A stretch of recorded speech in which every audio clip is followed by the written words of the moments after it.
All right, I get to introduce our featured founder today. My name is Emily Klinger. I'm the Director of Business Development here at RevRoad.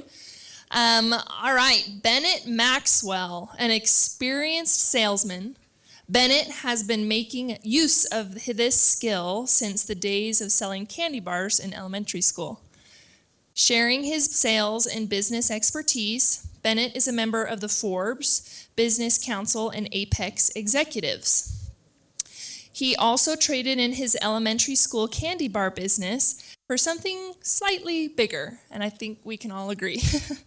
Bennett is currently lowering business barriers and raising mental health awareness through his cookie-selling franchise, Dirty Dough. He stands for authenticity and self-acceptance, encouraging others to come as they are.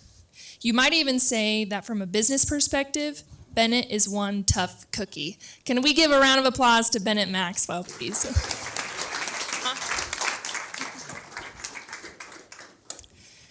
So do you not eat your cookies? Because you look great. We have a protein cookie. Stick with that. Do you really? Yeah. I don't think I knew that. Okay. Got a good 25 grams of protein. Wow. I don't eat that much, though.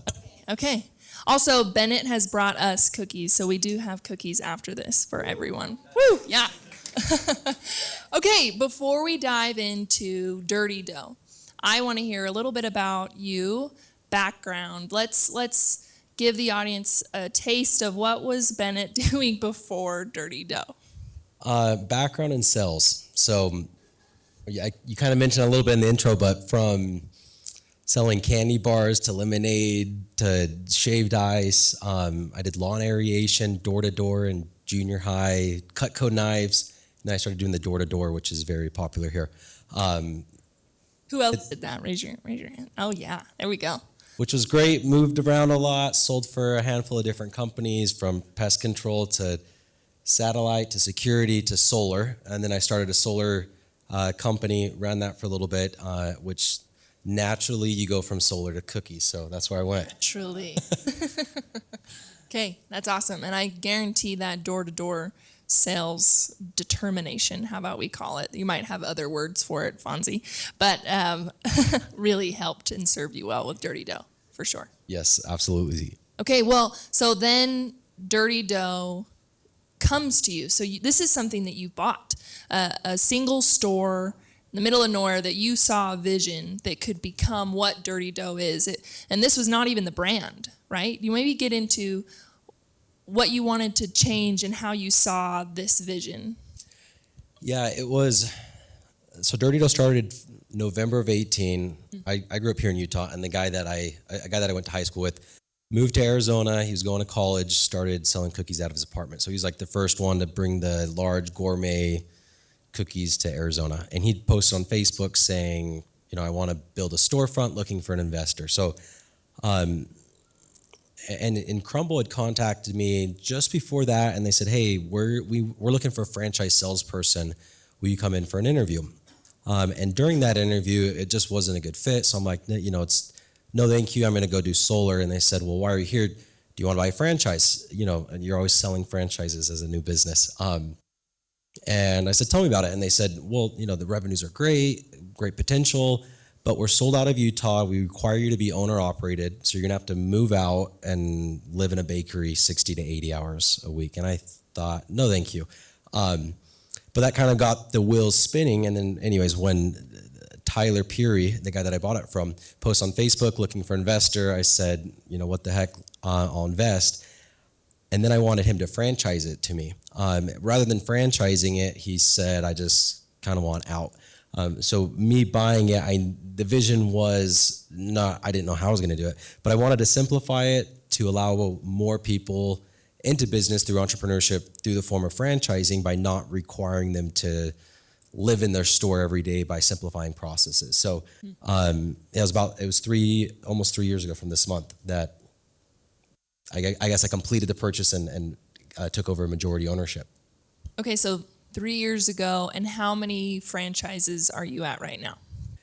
So when I took it over, the first year was kind of redoing everything. We redid all the recipes, the branding, the logo, and then the process was kind of the biggest thing. So rather than making cookies at each store. You bulk purchase, 10 truckloads of flour is what we're ordering per month. So you get your flour at 29 cents instead of, franchisees, if you go through a vendor, you're buying a 50-pound bag of flour, about 45 cents. So you start by getting huge discounts on cost of goods. Then rather than mixing maybe 65 cookies at a time, use mixers that'll do 4,000 cookies at a time. And then rather than weighing it by hand and portioning it by hand, we'll throw it through a machine, which gives us the unique 3-layer cookie. And that's all done at a centralized facility, and then that's shipped out to each of the franchises to be baked fresh on site. So that way the franchisees can now open for lower cost, operate with lower labor, lower overhead, with higher quality control.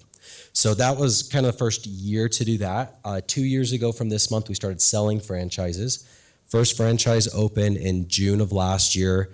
We just opened our 51st brick and mortar franchise, and then we do mobile franchising. So like food trucks, we have 9 of those. So we have 60 total franchises. We have another 48-ish under construction, and we've sold just over 400. So it's been fast than anybody would like. What growth? Okay. Good. You're sleeping, No. You have no. other hobbies, right? No sleep. No. It's been a lot, but yeah, it's definitely been fun. I guess I make some time for some other hobbies, some Halo now and then. Okay, yes. I know that reference, Master Chief, obviously. Okay.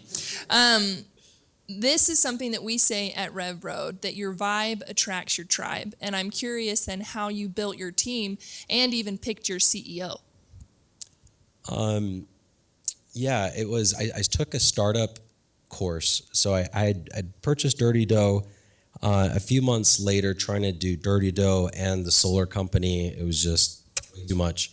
And I had the opportunity to sell the solar company, so I sold that.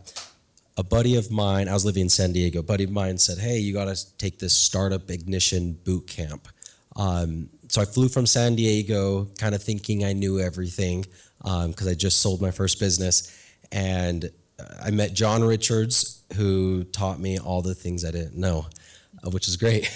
And one of the biggest takeaways was you could build a board of advisors, even if you are, we weren't profitable, we weren't a franchise, we had nothing going for us other than a vision. But we got John on our advisory board without paying him, just a small amount of equity over a vesting time period, started building that team up. And that's how I contacted who ended up becoming our CEO, Jill Summer Hayes. She started a company called Maui Wowie Smoothies and Coffee, 1983. So she's been doing this for 10 years longer than I've been alive, running food franchisor businesses. So I hired her 2 years ago from this month, right when we started franchising. We didn't have the money to pay her, frankly, because we still weren't profitable, but I knew how to knock doors and make money selling solar. So I told myself, if it doesn't work out, like if we can't get more franchise sales to pay for her, I'm just going to go knock doors because she's going to do a better job running the company than I would. So it's kind of the mindset. Luckily, I never had to do that because the franchise sales started going really well. So, but with hiring her, I think that was a very key first move that bridged the gap of everything that we're going through right now, hiring somebody with 40 years of experience in food franchisor business rather than me I still don't know much. So that was and then from there it kind of just built out with other great advisors, and we got a lot of other partnerships and things like that, really out of those connections. Okay, I'm going to go off script here for a second, but it's something that I think would love to hear a little bit more about, which is you obviously recognize your strengths, and especially knowing that you went and hired a CEO right at the beginning. That's something that very few entrepreneurs do. How did you know, and was there a moment that you knew that you were not going to be the CEO of this company? So the conversation I was, hey, Jill, we need a third advisor. And she was running another company, another food franchise or brand. And she's like, I'm kind of getting bored here. You need me to run this. So I'd never considered it until then. And then I thought, yeah, I'll take that because I don't know what I'm doing. So that once the opportunity presented itself, I made it happen by, again, telling myself the backup plan is I'll just knock doors to pay for her salary. But I mean, it's a lot to do. Any business is a lot to do. And there's just so much to know in such a small amount of time that it's how do you bridge that gap? Well, yeah, hire people that know more than you. And truly to know your superpowers. I think many people say, do what you do best, hire out the rest, and that's exactly what you've done. And I think a lot of entrepreneurs struggle knowing where to put their own efforts and where to hire, because you're just wearing every hat at the beginning. So I love that. Okay, so I want to get a little more into the cookie itself. Represents something very cool, and we love when entrepreneurs and companies have causes that they are behind, and yours is mental health, and proudly unique inside and out is a tagline for Dirty Dough. Can you speak to why that you picked mental health specifically and what you're doing right now? Yeah, so 2019, a few years back, I listened to a podcast. A psychologist named Jonathan Haidt was talking about mental health crisis, which I'd heard it, didn't know anything about it. But I have 3 kids. At the time I had 2 daughters. And he said a lot of the rise of mental health is attributed to just the society being more comfortable talking about it. So there's higher reports, but maybe it's not really going up. And he said, I disagree with that. And he brought up a graph. And the graph was hospitalization rates due to self-harm in teenage girls from 9 to 14, and it had gone up 289%. And it's like, okay, what the hell do you do as a dad? I had no idea. So was the kind of the first thing that's like, I need to figure this out. I need to know what mental health is. That was kind of the first step to do it for my kids. And then when I had exited the solar company, I had, you can kind of tell, maybe that picture was taken a year ago and I was probably another 50 pounds heavier than that. I put everything aside for solar because I put my family aside, my health aside, my friends aside, because it was work, work, work. Once I have X, Y, Z, then I will take my foot off the pedal and be with my family and be happier. Well, I sold the solar company. I achieved a lot of those financial goals that I had. Felt great, dopamine hit the brain, and then a few days it goes away. And then it's, okay, well, now I immediately set the next goal. And then it's sacrificing everything to the next goal. And I realized I was most likely going to do that for the rest of my life. So I kind of went through my own mental health journey at that point, started seeing a therapist, and started diving into like what I actually want in life. And I read some books on, texted a bunch of friends and family on what do you guys think my core values are, and I built a spreadsheet and it was all analytical and I rated them. I wrote my own obituary, like what I want to be remembered by, and out of all of that came the mission statement, which was my personal mission statement, which I adapted to Dirty Dough, and it came to do everything to do with mental health. So, well, joy and fulfillment, particularly, despite life's dirtiness. So the despite life's dirtiness to me was don't wait to sell the solar company to have the joy and fulfillment. And built off, okay, how do you achieve that mission statement? And the first thing to get more joy and fulfillment is mental health, mindset, attitude, whatever you want to call that. And then the second part that we're trying to build that off of is empowering entrepreneurs by giving them a lower cost barrier of entry to entrepreneurship. So, and then it's okay, now how do we incorporate that to our cookies? What's really causing the mental health crisis? Mostly people agree that it's social media's expectations of what we think life should be versus where we actually are, and that distance between expectation and reality is creating more depression, sadness, anxiety.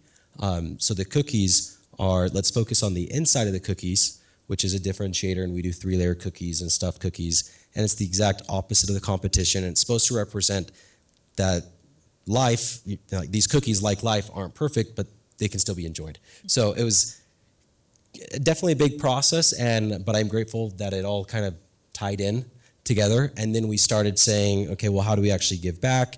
And we created Life is Sweet, our nonprofit, and we want to fund wellness centers. And we're still waiting on some tax documents, but we did fund our first one in Pleasant Grove Junior High, and we have a bunch more lined up. The IRS has taken 6 months to freaking approve our approval for the nonprofit. So it's been a little delayed. Well, but can we get a round of applause for what you are doing, please? Yeah. I think that's awesome. Yeah, I think that's awesome. And to maybe double tap on something you said, I think from the outside, entrepreneurship itself looks like rainbows and butterflies. But I love that this was a personal journey just as much as it was a journey to find this for your company. Yeah. So was that when the protein cookie came out as well? Yeah. So around that time, yeah. Okay, that's awesome. Okay. I love this question. As an entrepreneur, I guarantee that you fall in and out of love with your business. And you kind of spoke to this journey a little bit, but what makes you stay? And do you recognize the burnout? What are some of the signs for you on that? Yeah. Twice a day, I think, how do I just get out of the mess I put myself into with all the stress and the sleepless nights, and man, it's super tough. And I kind of take myself through the same activity. I mean, literally weekly. Okay, if I wasn't doing this and I was able to do anything I could in the world, what would I do? And I believe I would be trying to achieve my mission statement of attaining more joy and fulfillment for myself and helping other people do that. And then how would I do that? I would focus on mental health and entrepreneurship. And then I'm already doing that, so I have to enjoy it.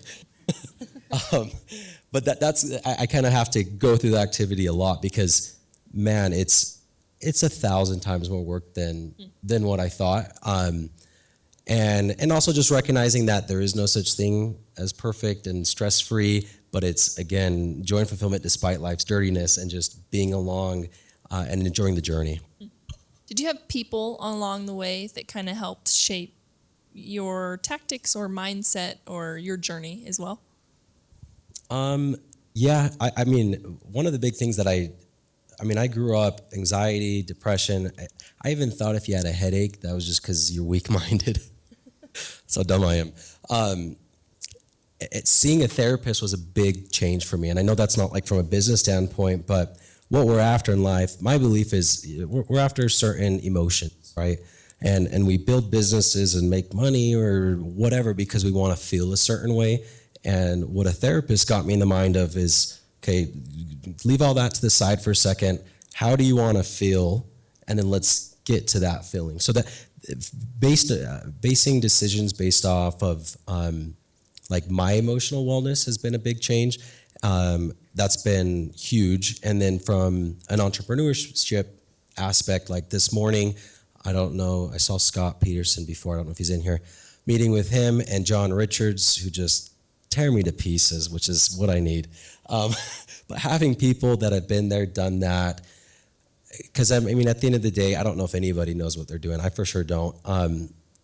But relying on people that have a lot more experience and trying to take their advice the best way possible has been the only thing that's kept me alive to this point. To counter this, how do you know when to not take someone's advice and to just do what your gut is telling you? Yeah, that's a hard one because I don't know the answer to that. It's very hard. My analytical brain is, well, let me go get more advice and then see, if I have, yeah. Okay. Because it is hard, and I think I'm just haven't learned to do that yet. I think we're all working on that as well. But yeah, as an entrepreneur, you're going to get every which way thrown at you. Okay. What is a recent high for you? Something exciting. We're talking about grants right before this, and that's a good thing. We have some money coming in for some automation grants, which is crazy because you're like, wait, the government is just going to give us over $1 million to build out a facility, and we don't need to pay it back. So we should get the contract today and get funding next week. So that's definitely a big one. And then we were working on another. I mean, everything that we do is how do you help franchisees? And we're working on a deal. I have a call right after this to get some good money in to reinvest into marketing specifically for each store. And we got the term sheet just yesterday, but it's a $6.5 million deal that will be spent exclusively on marketing for franchisees, which is, again, that's the only focus that we have on the day-to-day basis is figuring out that problem. So that's another big one that I'm excited about, assuming that we could take that to the finish line. Okay, let's clap for that. Those are two awesome highs. And that was leading into, because I like to start with the highs. Let's start with the highs. But I know that we have many entrepreneurs in the room, and we love the lows. Those are where you learn, and I want to hear, what are some of the mistakes that you've made from Dirty Dough and what you learned from that? I think there's a bajillion mistakes I've made. Probably the biggest mistake is not trusting my gut and the intuition and putting too much trust in somebody else's decision on my business when obviously I'm the one who cares the most. And that's a lack of self-trust, I think. And, if it's somebody else's decision that they have so much more experience in this and that, that kind of hedges my bet. When, maybe I know inside that wasn't the right move. So it's all around kind of hiring and accountability, which I've struggled with, and also keeping people that aren't in the right position or the right seat or the right individuals there for way too long, because you kind of get in this fear of, well, we're growing so fast, it's going to take so long to put out ads and interviews and vetting them and hiring them and onboarding them, training them, that this level 4 employee is better than a level 0 employee, and you kind of let that go on for too long. But I think that's been my biggest struggle, and then it leads to all sorts of issues over the time just everything compounding. If you don't have the right team in place, then your books aren't in order, and your marketing, and then this and that, and finances and payroll, and everything just gets out of hand. Going in deeper with this hiring, I think a lot of entrepreneurs struggle with either they hired too fast, and I'd love to hear, you don't have to name names, but what are some of the struggles within the hiring? Was it that you grew your team too fast and then realized that you were spending too much, or was there a specific hire that you're thinking about in your mind? Yeah, one specifically, which was about a year ago, hired a guy, and he was a CEO of a $100 million company and this and that. And instinctually, I think I'm way too trusting. And it's like, sure, if you could trust me, so I should be able to trust you.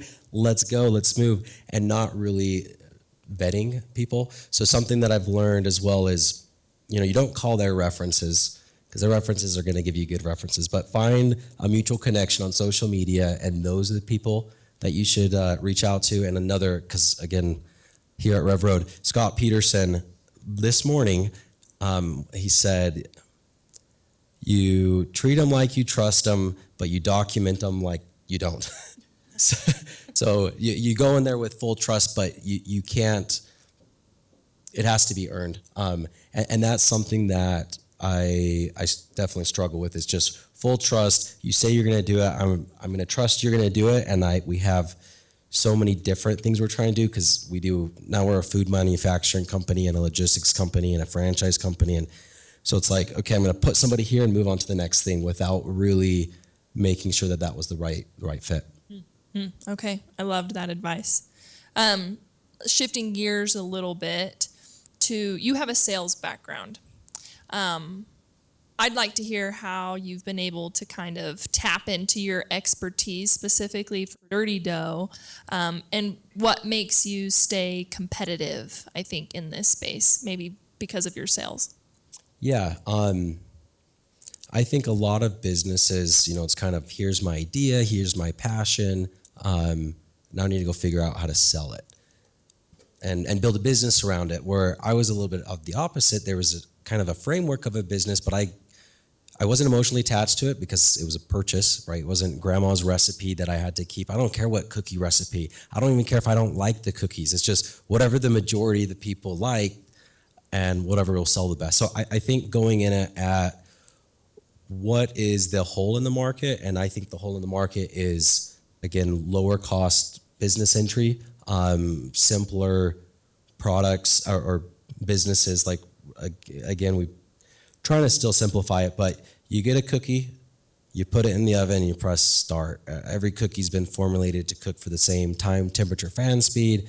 It's a very simple business to run, but that's kind of how I've gone about it. Is what are the needs of the market, and then can we go pivot and try to fill those needs rather than here's what I'm trying to sell and just try to sell it anyway, I guess. Is there something that surprised you that you assumed would go one way, but through this journey, you've shifted either business model or some of the tactics in there from your findings? Yeah, the initial business model was still a centralized production model, but not at such a large scale. So I was going to sell franchises 5 at a time.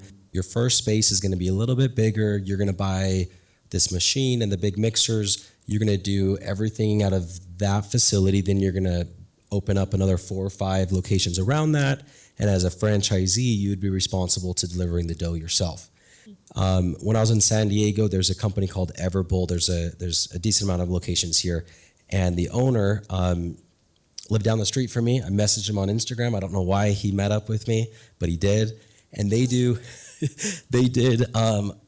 something similar. Rather than producing the acai bases in a blender at every single Everbowl, they essentially produce it, ship it out, and then you're just scooping out like ice cream.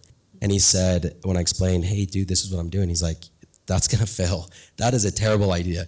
But that was the big, huge business pivot that we transitioned. Before we found the machine to mass produce these large gourmet, multi-layered cookies, we experimented with a lot of other things. We paid a welder to do these other weird contraptions so it opens up, you stuff the cookies in, you close it, you wipe it. Anyways, we experimented with a lot of things and had to pivot a million times. Was there going to be IP, patented cookie machinery? Yes. Okay. Oh, kind of cool. I would buy one of those. Okay, social media is also a huge piece of your company. Do you have maybe a tidbit or a piece of advice on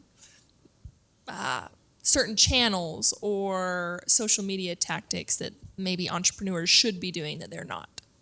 Yeah, I think a year and a half ago, I've seen social media. It's very important, and especially business social media. But you see a lot of people that, like, Gary Vee is known for Gary Vee, and it's like, yep, you kind of know that he owns Vaynerchuk Media, but he's Gary Vee.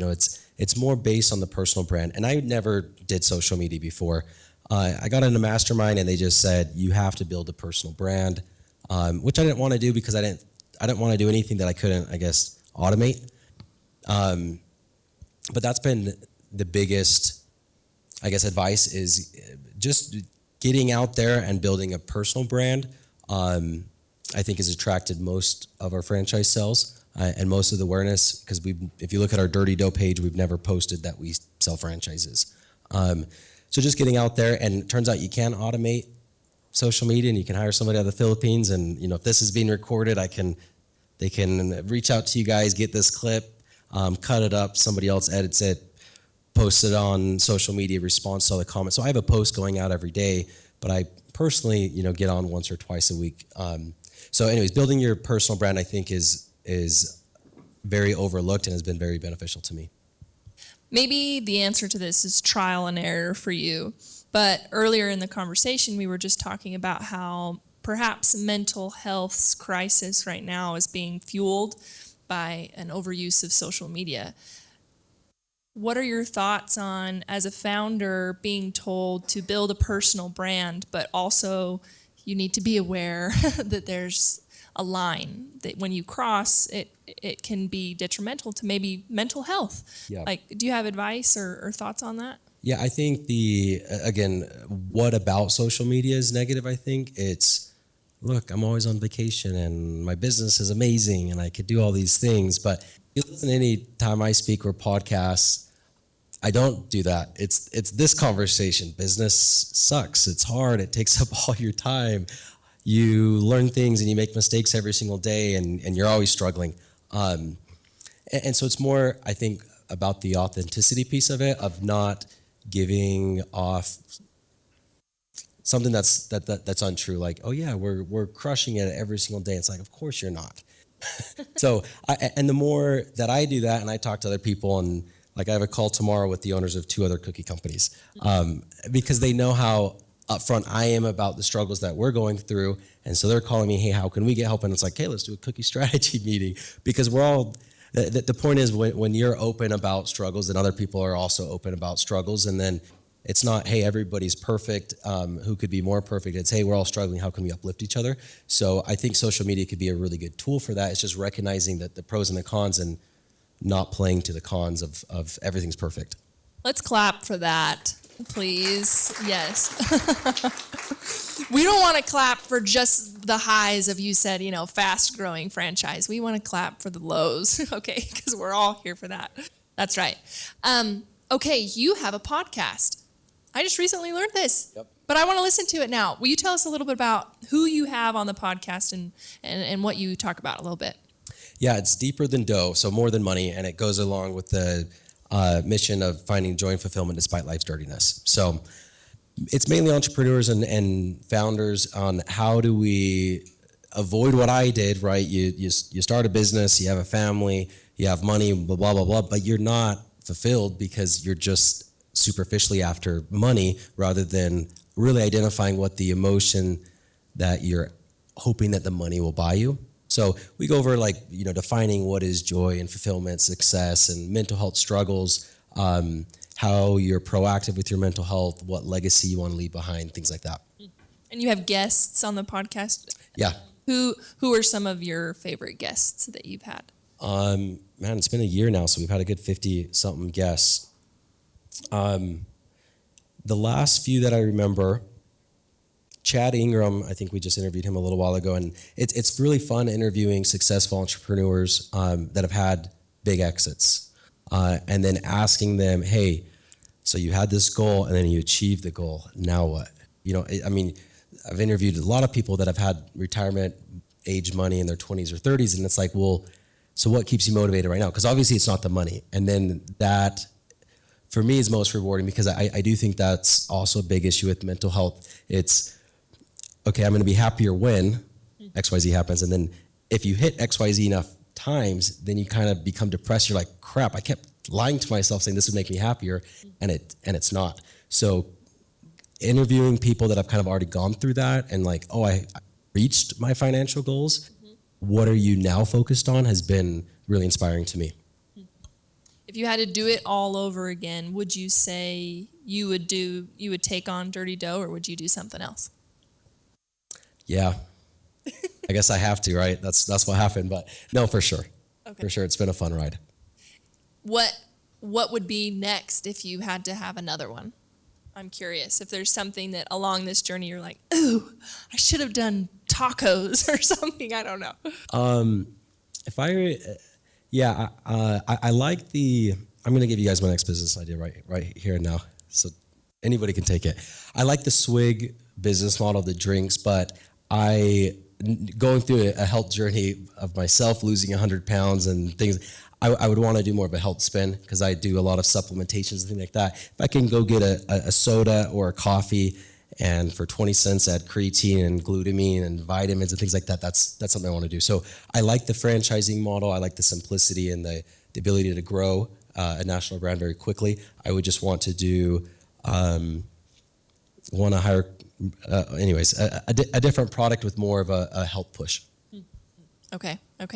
Well, very cool. And hence the protein cookie. You tried to put it in. Sneaking it in. A little bit. Yeah, you have a cookie brand, but okay. Well, this is our last question, but I want us to be able to have 10 or so minutes for Q&A after this. We ask this to everybody, actually, who sits on our blue couch, but what is something fun that your success has allowed you to do? It's allowed me to meet a bunch of people, which I think has been extremely fun. With the networking, and again, I think it's all pretty superficial at first. It's like, oh, you have a cool company, I want to meet you. It's like, dude, if you saw under the hood, I don't know if you'd want to meet me. But I've been able to network with a lot of really cool individuals because just the business that I'm in. And anyways, that's been extremely fun.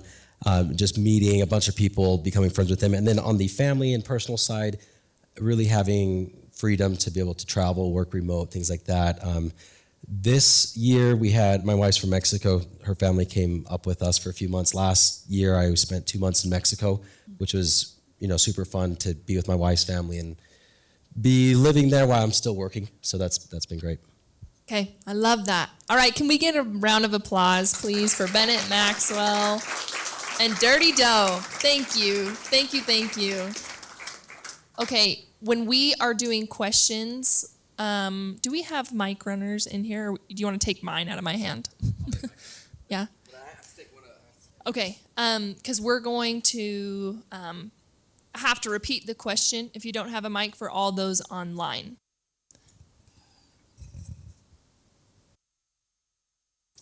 All the way around here.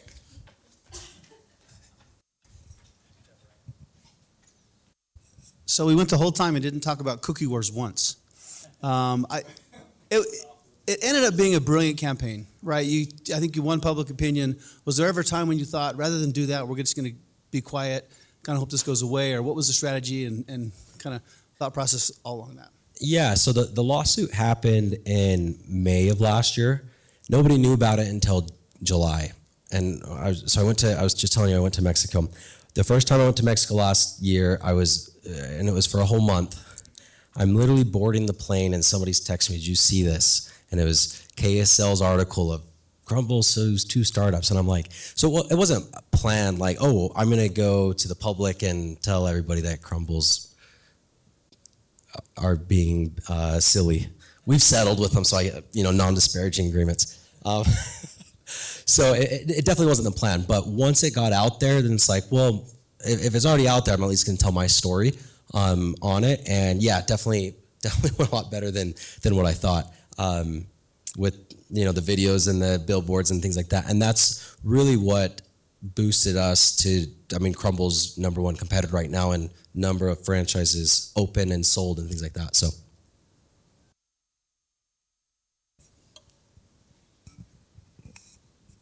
All right. Thanks, Bennett, for coming. It's good to see you. So how did you talked about people working together in the same industry and that abundance mentality. How did you develop that? How did you come around to, hey, we're competitors, but let's all work together even though we're going after the same customer? How did that mindset work? That's a good question. I have that mindset. I feel like I've pretty much always had that. Even in the solar industry, I had a ton of buddies that owned solar companies. And I guess that was a little bit easier because we weren't in the same markets. I don't know. We're doing the same thing. If I share my marketing strategies with the owner of another cookie company and they share who their box suppliers with me, is it really going to be detrimental to me? No. I think the net benefit is definitely positive all around.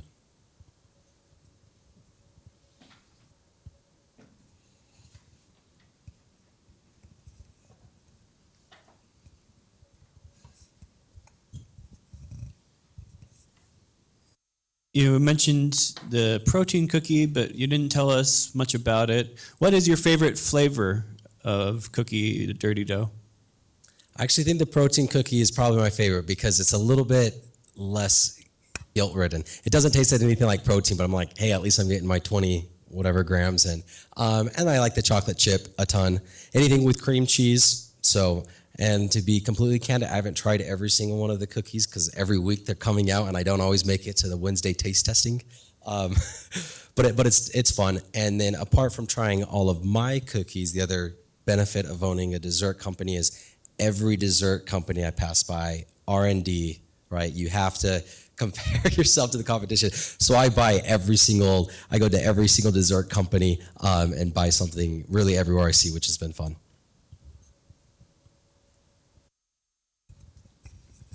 How did you learn how to effectively automate like processes with involving people with the company to help scale it? I don't know where I heard this piece of advice, but I thought it was like a good one. So anybody you hire, they could make as many mistakes as they want as long as they only make it one time. And then, it's the Jocko Willink Extreme Ownership book. Like everything comes down on you. So talking about the social media, I told them go like 50 posts per day and go comment 30 times per day. And then I get a text from my neighbor and he's like, with a screenshot showing Bennett Maxwell liked his wife's last 50 posts. I'm like, are you kidding me? Like I look like a creep, I just went and found my neighbor's wife and liked his last 50 posts. Rather than firing that person, I'm like, well, I didn't tell him not to do that. I just told him to like 50 posts. So then I went and adjusted my SOP, my social media task list, and it's like 50 posts only on posts that were posted in the last 30 days. And then a few weeks later, so a girl posts a picture, new haircut, and then I comment, looking good. And I'm like, all right, whatever. I didn't tell him not to say that. So now if you look at my social media task list, it says, keep in mind that I am married. Do not comment looking good on married women's posts. So any mistake, just document the hell out of everything and then just add to it. So it really covers every, nook and cranny of possibilities and mistakes. And then if the same mistake is, if it's only made one time and it wasn't documented, that's my fault. If it was documented and it was made, then I'm going to replace that person, typically.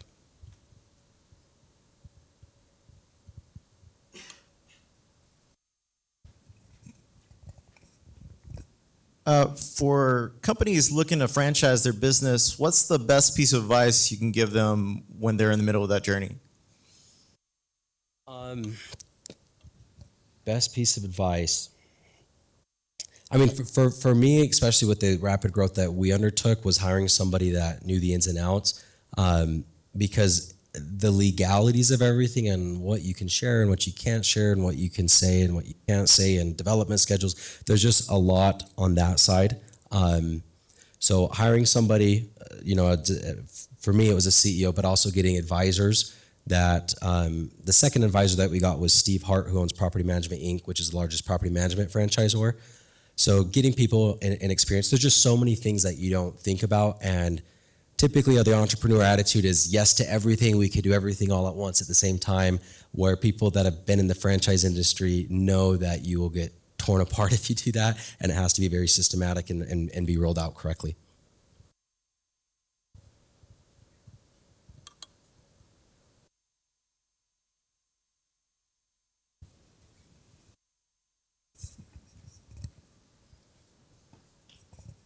Bennett, I still remember the first time you pitched your nonprofit idea and helped me understand what you're trying to accomplish at schools. Tell us what's happening at that school. Yeah, so we funded our first one that's up and going right now. It's in Pleasant Grove Junior High, and it's really cool because I'm seeing this now. My daughter is in first grade, and I'll pick her up from school. How was your day? And the first time she's like, I went to the beach today. I was like, what? The beach is the name of the Windsor Elementary Wellness Room. And we've designed ours literally the exact same way. So the objectives are students are coming in, and the first thing is you have to identify emotions. It's very beneficial to know the difference between stress versus anxiety versus sadness versus being overwhelmed or whatever. So you come into one of these wellness rooms and you're identifying the emotion, how you're feeling, and then on the severity from 1 to 5. And then you're choosing a different activity, whether it's a guided meditation course or breath work or a coloring book. And then also regulating or identifying your emotion on the way out. So now you know which tools are useful for which different emotions, which is literally things that I'm doing on a daily basis that I would just wish I knew when I was younger. So it's really cool to talk to my daughter about it. Like, oh, I went to the beach today. Oh, why? I was feeling stressed or whatever. Oh, like what severity? She's like, I was at a 4. And then what'd you do? I colored. And then how'd you feel? I was calm and I went out at a 1. And it's like, man, I think that's absolutely amazing. So our goal is to do one of a mental health wellness center per franchise that we open. To give back, to get the franchisees also involved in the local community. And then we also did the other aspect of the nonprofit. Again, it pertains to the mission statement and the pillars of the mental health, and the other one's entrepreneurship. So 2 or 3 weeks ago, we partnered with Warriors Rising, which is a nonprofit that helps veterans get into business. And we gave away a franchise trailer. So we gave them a franchise, everything was paid for. So it's literally a plug and play business. And that was another thing that was really cool. You know, we kind of announced the winner there on stage, and she was in Georgia anyways. But it was awesome to see her reaction, like she's being gifted an opportunity to be able to make money. So we're also focusing on empowering people through entrepreneurship. We're starting to roll out a fundraising program as well, which is how I got through sporting events. That's how I paid for everything, is whatever I could sell, I would go sell it. So in high school for wrestling and rugby, it was cookie dough. So I went and sold cookie dough door to door, and if you sold 40 cases of cookies, then it would pay for your fundraising. So we also have that being tested and rolled out. One, to give back to the schools, but also to teach entrepreneurship and sales to students. Can we get one more round of applause, please? Thank you. Thank you.